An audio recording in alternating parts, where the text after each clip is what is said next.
All right, today we're going to cover how to create a ticket in HubSpot. So there's a couple ways that you could do this.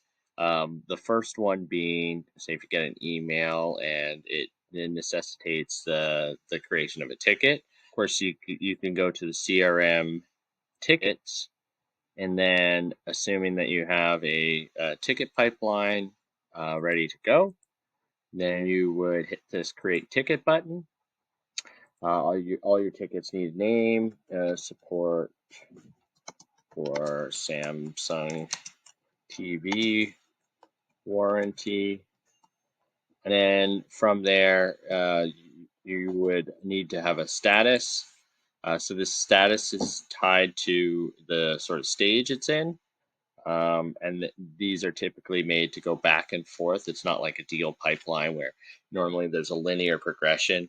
Ticket pipelines are normally back and forth, and we can talk about that later uh, down the line. So this is create date is also important to define here. Let me fix my spelling, of course. And then you always want to associate the contact who has opened the ticket, and maybe if there's a company as well associated with that contact, you might want that in there as well. So that's the bare bones.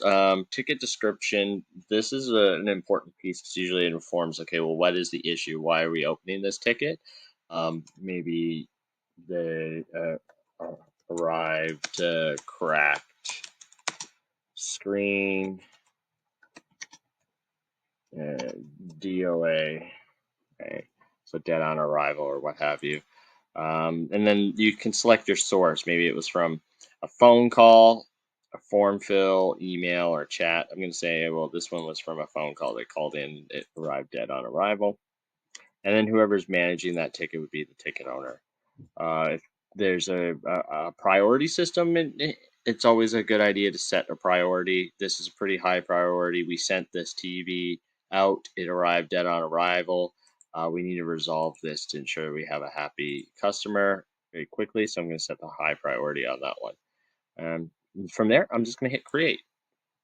Now, what that's going to do is it's going to take me to the ticket to be able to manage that. Your ticket properties are over here on the left, any activities. Now, this one, because they've called me and I've spoke to them, what have you, I might want to leave a note about that phone call then on the ticket and what was discussed.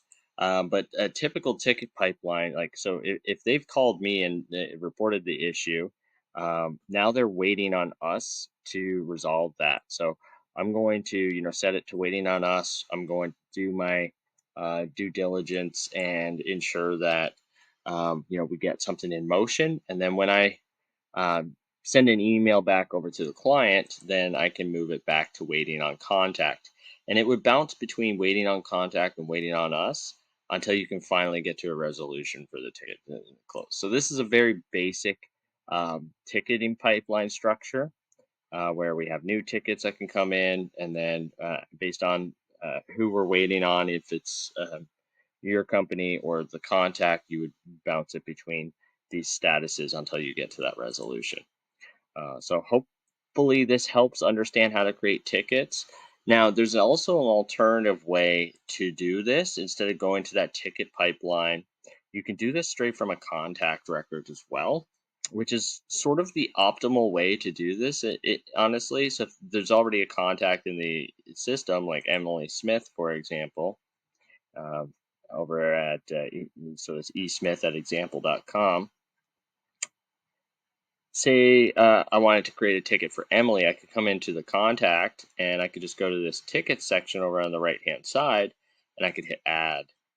So that's going to create a new ticket here, and we're going to get something very nice. It's going to automatically put the contact and the company in here, which is extremely handy. And then you could also sort of edit these forms for the ticket creation so that you can add in additional properties that you might want to be tracking. Yeah, let's take a look at that on another video. But that's just an example of how you can do it a little more efficiency with more efficiency than to go into the ticket pipeline itself and create the ticket from there. Uh, it's the recommended way to do it by creating it from the contact record, so that you can just get through that form a bit faster if you were to do it that way.